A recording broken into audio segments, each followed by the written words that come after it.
नमस्कार, आप देख रहे हैं डीपी के न्यूज। मैं हूं आपके साथ अदिति। नए साल 2021 का सभी को बेसब्री से इंतजार था, लेकिन देश का किसान इस नए साल पर भी सड़कों पर था। कड़ाके की ठंड में अपने घर और परिवार से दूर किसान सड़कों पर था और जो लोग वहां मौजूद थे उन्होंने ही साथ मिलकर नए साल का आगाज किया। इधर शाहजहांपुर बॉर्डर पर हनुमान बेनीवाल भी अपने समर्थकों के साथ बैठे थे। नए साल के आगमन पर उन्होंने पड़ाव स्थल पर ही समर्थकों के साथ रात्रि भोजन किया और सभी को संबोधित किया। उन्होंने सभी को नवसाल की शुभकामनाएं दी, साथ ही समर्थकों से कड़ाके की ठंड में उनका साथ देने के लिए धन्यवाद भी दिया। उन्होंने शुभकामनाएं दी कि नया साल एक नया रंग और नया रूप लेकर आए। इसके साथ ही उन्होंने विपक्षी पार्टी और कांग्रेस पार्टी पर तंज भी कसा। आइए सुनाते हैं आपको क्या कहा हनुमान बेनीवाल ने। सबसे पहले तो 2021 के अंदर जो लोग जा रहा है और टेंट के ऊपर से अभी पानी टपक रहा है और सुबह तक बर्फ जम जाएगी। दिल्ली की सरकार को मैं चेतावनी देता हूं कि दिल्ली की सरकार समय रहते नहीं संभली तो प्रधानमंत्री जी जिस तरह ये ठंड गाड़ियों पे और इन टेंट पे बर्फ जम रही है, विपक्षी भूमिका कोई निभा रहा है तो भारतीय जनता पार्टी विपक्षी भूमिका नहीं निभा रही है। भारतीय जनता पार्टी कांग्रेस का मेरा भक्ति का खेल है। वसुंधरा गहलोत गठबंधन जो जग जाहिर है और भारतीय जनता पार्टी के नेता किस तरह कांग्रेसी नेताओं से मिलते हैं जैसे एक ही पार्टी के नेता हो, ये आपने जग जाहिर देखा है। मैं धन्यवाद दूंगा भाई डॉक्टर प्रवीण का, जो हमारे श्रवण जी बड़े भाई भी है मेरे, उनसे बहुत पुराना मेरा रिश्ता है।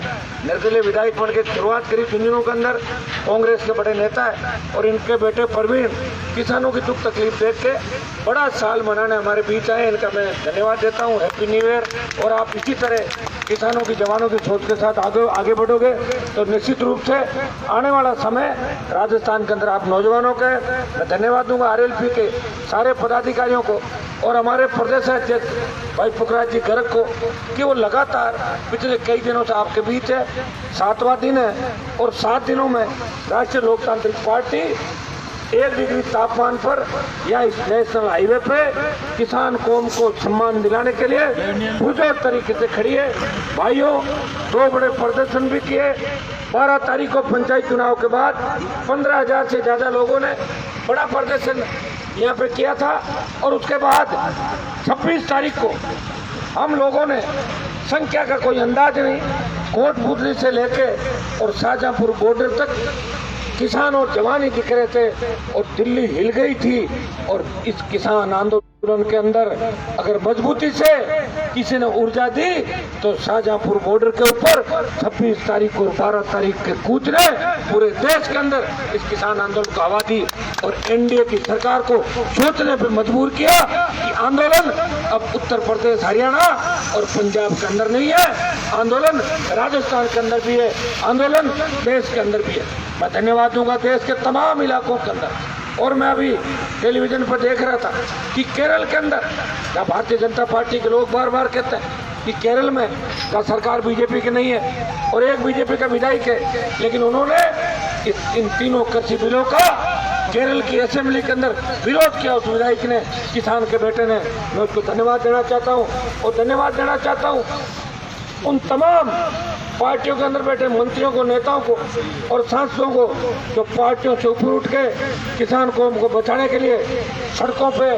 और भाइयों, हमने तो पहले ही दिन से तय कर रखा, सत्ता को ठोकर मार के हनुमान बेनीवाल किसान कौम की सेवा करने के लिए पिछले 20 साल से निकल पड़ा है। एक दिन के अंदर आपको पता है ईस्ट इंडिया कंपनी जब आई थी 200 साल अंग्रेज राज करके गए थे। कांग्रेस और भारतीय जनता पार्टी के गठबंधन को खत्म करने के लिए थोड़ा समय जरूर लगेगा, लेकिन भाइयों मैं विश्वास दिलाता हूँ कि वीर तेजाजी महाराज, राम साहब पीर और देवनारायण भगवान की कृपा से 2023 के अंदर कांग्रेस और भारतीय जनता पार्टी में से एक को तीसरे नंबर पर धकेल देंगे और सत्ता के अंदर राष्ट्रीय लोकतांत्रिक पार्टी राजस्थान के अंदर आएगी। हम यहाँ पॉलिटिकल माइलेज लेने के लिए नहीं आए। लोग कह रहे हैं कि आरएलपी वाले तो राजनीतिक फायदे के लिए आए। भाइयों, हमें राजनीतिक फायदा उठाना होता तो बहुत से ऐसे अवसर आए राजनीतिक फायदा उठाने के लिए 3-4 बार मंत्री बन के दिल्ली में पार्टी का विलय करता, कैबिनेट का मंत्री बनता और आराम से हवाई जहाज और हेलीकॉप्टर के अंदर देश में घूमता। हनुमान बेनीवाल किसान का बेटा है, जो कहता है वो करता है। देश के अंदर अभी गृह मंत्री और प्रधानमंत्री से लड़ने की ताकत बहुत कम लोगों के अंदर है। मैं धन्यवाद दूंगा मेरे भाई अकाली दल के, उनको जिन्होंने एनडीए से नाता तोड़ा और दूसरी पार्टी राष्ट्रीय लोकतांत्रिक पार्टी है देश के अंदर, जिसके सांसद ने किसान कौम के खातिर सत्ता को ठोकर मारी और अपने भाइयों के बीच इस ठंड के अंदर सर्द हवाओं के बीच आपके बीच नया साल मना रहा। और नया साल हमने ये कहा कि नया साल हम इससे भी सिर्फ नए साल का स्वागत करेंगे कि आने वाला साल अच्छा हो। बच्चों के अंदर जोश है, आपके दोस्त को मैं ठंडा नहीं करना चाहता, लेकिन मैं आपके साथ इस नए साल को उस रूप में नहीं मना पाऊंगा क्योंकि कोरोना के अंदर 2 लाख से ज्यादा मौतें इस देश के अंदर हुई है। भाइयों, पिछले साल ने जो धन समय दिया इस विश्व की सभ्यता को खत्म करने का प्रयास चाइना जैसे देशों ने किया, जिसके नारे भी हिंदुस्तान के अंदर बैठे हुए कई दल अपने झंडे के साथ चाइना जैसे देश के नारे भी लगा रहे और यही की रोटी खा रहे और यही उस थाली के अंदर छेद कर रहे। भाइयों, दूसरा, हमारे इस किसान आंदोलन के अंदर 3 दर्जन से ज्यादा किसान के बेटे शहीद हो गए। इस आंदोलन के अंदर अपने प्राण न्यौछावर करके इस किसान कौम का मान सम्मान बचाने का प्रयास किया। इसलिए कई बच्चों की इच्छा थी कि हनुमान जी आप भी थोड़ा डांस करो। मैंने कहा मैं डांस नहीं कर सकता, मैं उनको संवेदनाएं प्रकट करूंगा, जो नमन करता हूं कि जिन्होंने किसान कौम को बचाने के लिए अपने प्राण न्यौछावर किए और हम सब की रगों के अंदर वही खून दौड़ रहा है जो किसान के बेटों का, जो देश को बचाने के लिए कोई टिकरी बॉर्डर पे, कोई आपका सिंधु बॉर्डर पे, कोई गाजीपुर पे और पलवल पे और शाहजहाँपुर बॉर्डर पे। देश के अंदर मेरे पास टेलीफोन आते थे बिहार से, कई जगहों से कि साहब राजस्थान में आंदोलन नहीं चल रहा है। मैंने कहा राजस्थान में जिस दिन चलेगा ना उस दिन देश के अंदर तेजी पकड़ लेगा।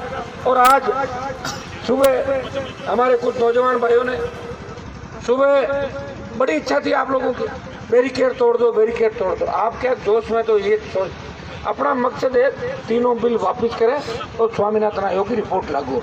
बच्चों की इच्छा थी, 3-4 दिन से कह रहे थे। कल मैंने राउंड ले लिया था, राउंड लेने को उनको लगा कि भाई साहब तो बैरिकेड तोड़ने के लिए आ रहे हैं, तो मेरा इंतजार भी नहीं किया। मेरे पास तो फोन आया कि बैरिकेड तोड़ के वो तो चल दिए दिल्ली की तरफ। उनको भी मैं धन्यवाद देता हूँ। अब तोड़ दिए तो तोड़ दिए, अपने भाई है, ये थोड़ी उनकी मैं कह दूँ कि उन्होंने ये कर दिया। लेकिन हिंसा का रास्ता बाकी लोगों ने अख्तियार नहीं किया और हम सब यहीं बैठे रहे। और जितने भी किसान संगठन है, चाहे किसी का झंडा कोई सा भी होगा, कोई कुछ और झंडे से और उससे होगा, हम सब एक है। हमारा मकसद है कि दिल्ली की ओर हम कूच करें। उससे ज्यादा जरूरी है कि 3 बिल वापस हो, 4 जो हमारी प्रमुख मांगे वो मानी जाए और किसानों का मान और सम्मान देश के अंदर बढ़े। नए साल के अंदर राष्ट्रीय लोकतांत्रिक पार्टी का प्रत्येक सदस्य, प्रत्येक पदाधिकारी, प्रत्येक विधायक, सांसद और हमारे चाहने वाले भाई जो हरियाणा, यूपी और दूसरे इलाके से इस बॉर्डर पर रोज हमें मजबूती लाने के लिए आते हैं, सब लोग ये तय करें कि 21 के अंदर हमें किसान और जवान के लिए लड़ना है। ये लड़ाई खत्म नहीं हुई है। नए साल का स्वागत करेंगे, लेकिन दिल्ली के इस आंदोलन में जीत के बाद राजस्थान की गूंगी बेरी सरकार का दिमाग भी ठीक करेंगे। राजस्थान में सरकार नाम की चीज नहीं है भाइयों। फ्री बिजली और स्टेट हाईवे टोल फ्री का जो आदेश पिछली बार हमने हुंकार रैलियों से कराया था, राष्ट्रीय लोकतांत्रिक पार्टी का गठन हुंकार रैलियों के माध्यम से हुआ और जिला परिषद जीते हैं। बाकी दूसरी पार्टी नहीं जीती। आपके जो हमारे पास ही झंडा लगा के बैठे हैं ना, उनका एक भी मेंबर नहीं आया और बसपा भी नहीं जीती। तीसरे नंबर पे आरएलपी पार्टी रही राजस्थान के अंदर, प्रमुख हमारे नहीं बने होंगे, लेकिन 12 जो जिले बाकी हैं उनमें अपन प्रयास करेंगे। और राजनीतिक पार्टी है तो राजनीतिक पार्टी राजनीति तो करेगी। अगर हम राजनीति नहीं करेंगे तो लोकसभा और विधानसभा में मुद्दे कौन उठाएगा आपके बताओ। तो आप संघर्ष करोगे, आप हमारे साथ रहोगे और हम आपके लिए प्रयास करेंगे, कोशिश करेंगे। पहले किसी ने सोचा था क्या कि राजस्थान में कोई आएगा और टोल फ्री की बात करेगा? करी क्या कांग्रेस और बीजेपी ने? किसी ने कहा था क्या कि फ्री बिजली की घोषणा होगी? किसी ने कहा क्या संपूर्ण कर्जा माफ होगा? धन्ना सेठों का 3 लाख करोड़ का कर्जा कांग्रेस बीजेपी ने माफ किया, तो राजस्थान के किसान का 82,000 करोड़ का कर्जा माफ करो। इन तमाम मांगों को लेकर आपका भाई सड़कों पे रात और दिन लगा और मैं आपको विश्वास दिलाता हूँ कि ईश्वर की कृपा हमारे ऊपर होगी, हमारे स्टेट में होगी और 25 से ज्यादा राज्यों के अंदर जहाँ तीसरी ताकतें राज कर रही है, तीसरी पार्टियां राज कर रही है, और राजस्थान के अंदर भी राष्ट्रीय लोकतांत्रिक पार्टी सत्ता के शिखर पे पहुंचेगी और कांग्रेस और भारतीय जनता पार्टी को ठीक करेगी। भाइयों, सिंहासन आपका इंतजार कर रहा है।